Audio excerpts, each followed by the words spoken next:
I'm like, kind of where are the people? Where are the tourists? Like, we will take them any day now. We'll start taking some money because you're slowly kind of moving money from Canada or whatever to keep everything afloat off the start. And it's like, okay, this should start to self-sustain itself at some point in time. So I think maybe at that point, there was a little bit of a, ooh, what have we done here? Like, was this maybe not the place where we should have invested our money at this point in time in our life?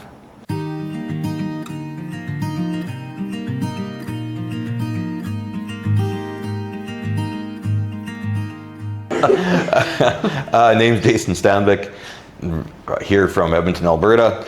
We moved down last September and arrived about the 12th. My name is Deirdre and I'm from Edmonton, Alberta, Canada, and I moved to Bucerías in September of 2025. Yes, with this guy. This guy, yeah, see.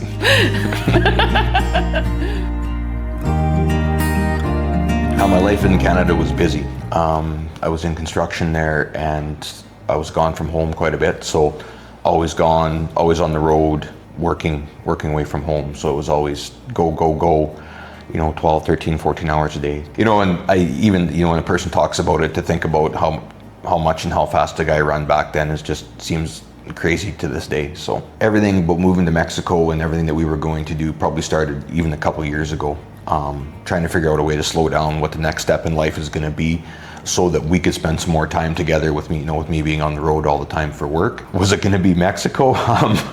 No, I don't think it was. We looked at some other businesses, in BC, Alberta, whatever that looked like. And then all of a sudden, the bike shop showed up in Mexico. We had booked a trip to Bucerías for the end of October, kind of the 1st of November, for a week to come down here anyways. I've wanted to ride down here for a lot of years. So it was going to work out. I was going to be able to get the ride in Bucerías. At that point, I guess, put me on the mailing list or through maybe your Instagram or something along those lines. You said that the business was for sale. So I reached out to Jillian and asked her for some more information on that. Which at that point I sent it to Deirdre, just kind of a blind email, and just sent it to say, hey, I won't use the words that maybe she used right off the hop to say that we're not. When you got that email from Jason, what were you thinking? Yeah, when I got that email from Jason, I instantly said, we are not buying a bike shop in Mexico. Full stop. And she did not use those words. But due to the video, we probably. We can't use the words that she actually used. Yeah, you know what I mean? I think it was something that I would like to do. I mean, it's something I've always thought about doing. So it was easier for me. Plus, I was the one, I think, honestly, looking to make that change happen quicker than slower, so that we could move on with life and it could be something different. I think the difference between his decision being easier than my decision, he's gone from home all of the time, and now I'm going to leave our home and do something way different, whereas he's worked and lived all over Canada. I think that's where the struggle was, or the not being able to meet on that, is because I was like, well, I can't just leave my home. That doesn't even sound feasible. It's not something that you just do. So, but we did.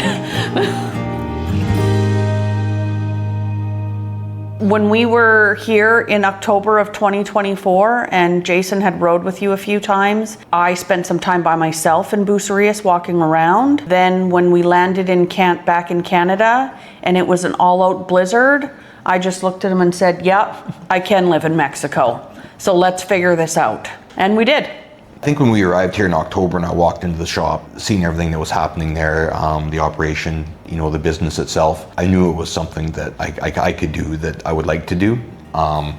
It just seemed to fit. Although granted, at that time, I thought that the dream might be over at that point, because Deirdre had already said that no, we're not buying a bike shop in Mexico. So I think I was probably a little bit tentative at that point too, to say even to yourself, or too much, because I didn't know. I figured it was the dream had been put on pause for the time being. Yes, when I first walked into Bici Bucerías, I was making my decision to move to Mexico a lot easier because the business was so turnkey. I knew I could come in and I could just do what was already being done. I didn't have to imagine anything or try to figure out how to do something. It was already being done. So to be able to just take that over, and things were obviously well established, made that decision then even that much easier. I've never run a business before. I've managed a couple people, same with Jason, but we've never ran a business. Absolutely. We didn't have to build anything. It was already built, ready. Yeah, I think, buying a business in Mexico is, honestly, it's a relatively straightforward process. I think the biggest thing is your residency at the beginning. Once you have that, it's really after that, it's just paperwork. You get your card, RFC number, and from there, you get your work visa, your residency card, and away you go. I think it's probably easier to open and start a business here than a lot of other places, even Canada for that matter, to get up and running and get moving. There are definitely some surprises along the way with just even how sophisticated some of the tax systems and stuff that they use here actually are. I don't know why I thought it'd be a little more, I guess, cowboy or rustic, or a little more cowboy, the old West. I guess probably too much social media over the years on Mexico, I guess. But in the end, it was actually surprising going through the process, scanning your biometrics, and it's actually, I've never been fingerprinted and had my eyes scanned so many times as I have here in Mexico, just to make sure that everything is on the up and up and legitimate. Are you glad to hear he's never had a fingerprint? Yes, glad to hear, yes. It's not news to me, so that's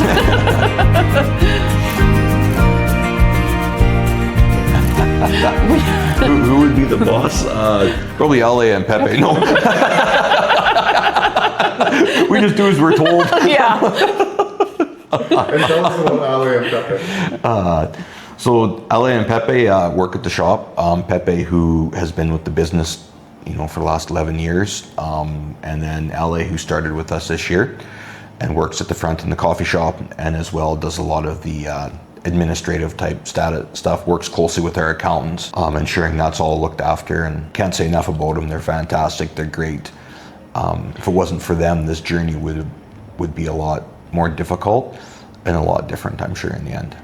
Having Mexican employees is a must.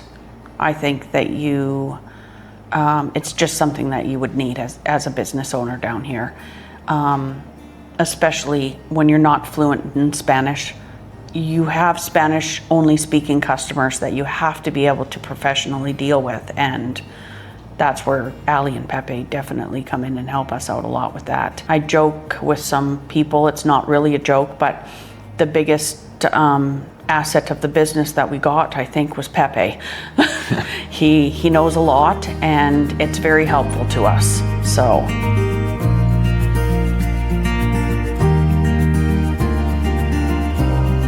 Yeah, so I think back to that, the 2 Sundays ago when everything went, I guess, sideways down here a little bit, and a client who was 68 years old, he's just having a fantastic ride, so we're just cruising along through Cruise, coming back when she sent the message, and we really didn't know. Even at that time, I can remember thinking, there's no really light day for traffic all of a sudden. There's no cars really out here, or it was really great day for a ride, until we found out that the cars were not on the road for a reason. When Jason got back to the shop and he asked, why did you want to come and, pick us up? And I said, well, have you not heard what's happening? There's Oxos on fire and cars on fire, and we've heard there's a car on fire in La Cruz. Did you see it? And I said, so we should probably think about, maybe closing up the shop, but we have bikes out. I don't know what, I was more like I don't know what to do, because I've never experienced anything like that before, right? But I also wasn't scared or afraid of anything. I just didn't know how to handle it. I think when I got back, I just kind of looked at, Deirdre, and it was like, well, I guess we'll close the shop, but immediately, obviously, the mind goes to what now? If this is an ongoing thing, if they close the airports, all of a sudden we have no clients, business-wise, I think was probably more a fear than anything at this point. This is brand new to us. It's our first year in business, hoping for a good year to kind of get things kick-started, and this could really affect the the bottom line, obviously, in the end. So I don't know if that was that might have been a bigger worry than at that point, because even in Bucerías here, I mean, we were, there was stuff going on around us, but nothing directly here in Bucerías. So I think it was just the eerie quiet. The streets were just empty. When we drove back to the house, it was just, there was not a car to be seen. It looked like zombie land or something out there. All of a sudden, it was just empty. And there was no people, there was no cars, and we just drove straight home. Got back into our little community here, inside the gates, and started to watch the news and social media and try to figure out what exactly was happening and what was true and what wasn't.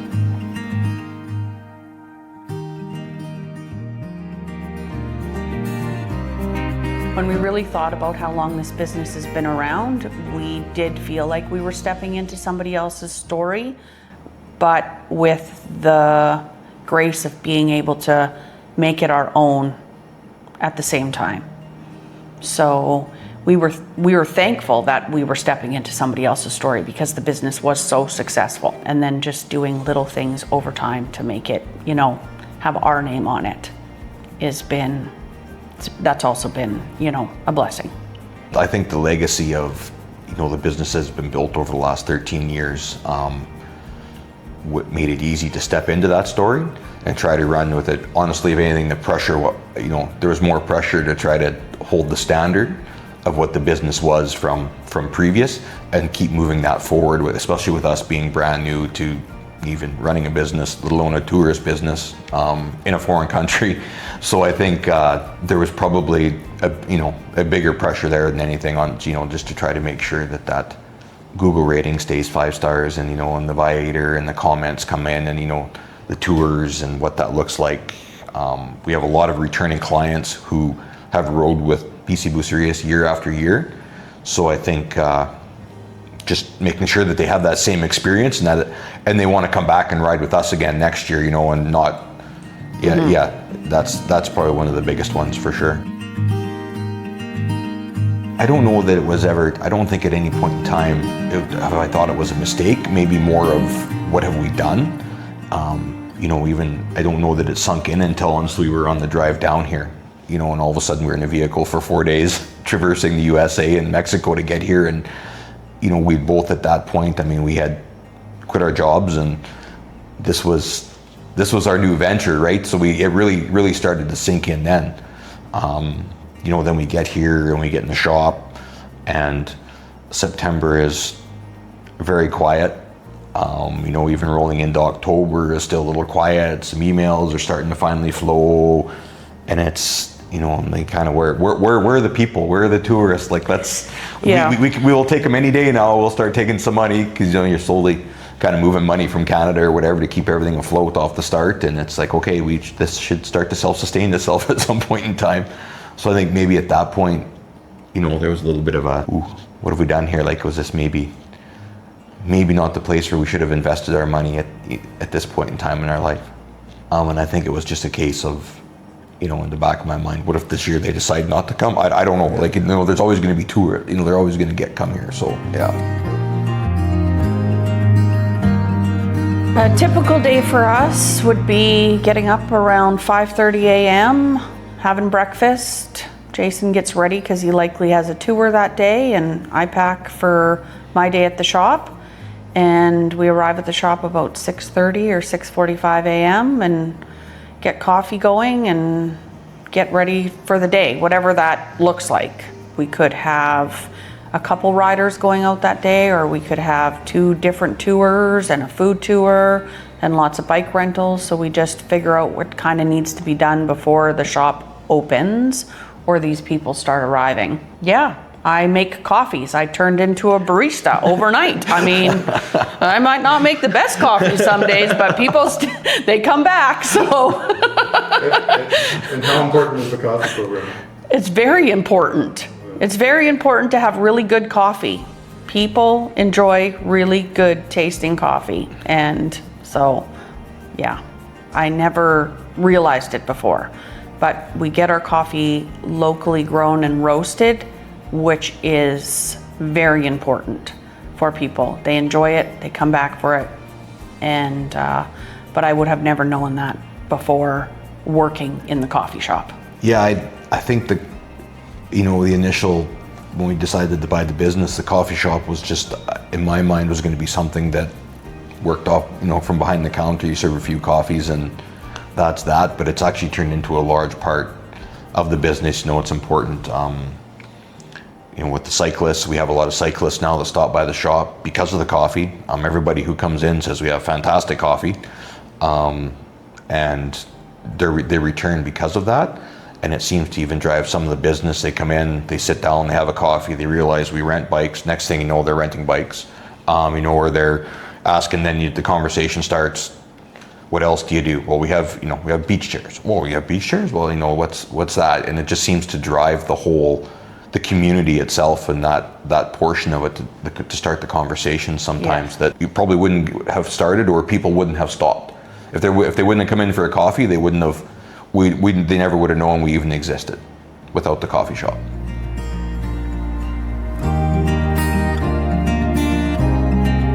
I think over the next few years with Bici Bucerías, the big one for us is to maybe understand some of the dynamics of the people who are traveling here. There's, definitely a bit of a change in, I think, some of the ages, that type of thing, that are traveling down here now. So figuring that out and just trying to make sure that we can sustain, Bici Bucerías and keep moving it forward and grow it in the area here, and figure out what that looks like for us. One of the biggest questions we get is Bucerías safe for cycling? Yes, Bucerías is safe for cycling. I've never worried about being out there myself, and I've been out cycling, and I've never worried with Jason being out with tours. It's never, not ever been a concern for me. I think it's very safe out there. The local people that live around the towns that we cycle through are very, very welcoming. And I don't think, or if you had any sort of a problem out there, you wouldn't hesitate to ask any one of them for help. If I could go back in time to the day before we made the decision to buy this business and move to Mexico, yes, I would absolutely 100% do it again. It's been the best decision we've ever made for ourselves, even for our family. We have family coming to visit, they're enjoying that. Our kids are all grown up and they can come and visit us. It's nicer here than there. Yeah, we've actually got quite popular with the whole family. Yeah. Since moving to a warm climate during the winter. There's a lot more guests. Yeah, we definitely, very popular with the family, and since deciding to buy this business, I have zero regrets. I can't think of a better way to spend my winters right now than riding my bike. I get to ride practically every day. I ride with different people. It's fantastic. Yes. Like it just, Meeting everything is all always. sorts of different people. Yeah, has everything been has nice. been great. Like it's been everything I thought it was going to be, I guess, on the bike side, and it can only go up from here, really. I think it's been great.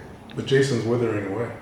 I'm trying to catch He up. is. He is withering away. But I told him what's going to happen. I said we're going to be about 230 pounds to start the season. To end the season, you'll be about 170 because he won't stop eating like he eats when he's cycling. So Bulk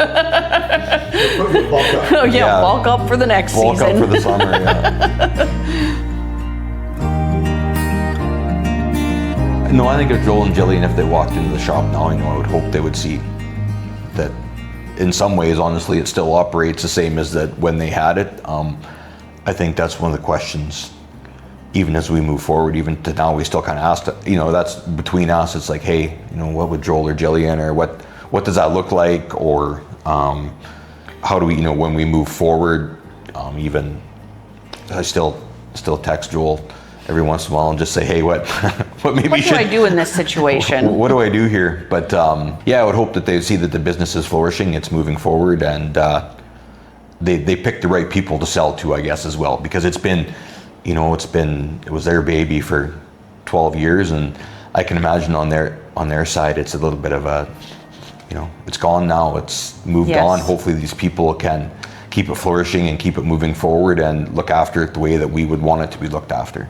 I think that's the biggest thing too. Would Joel and Jillian be happy with who they sold the business to?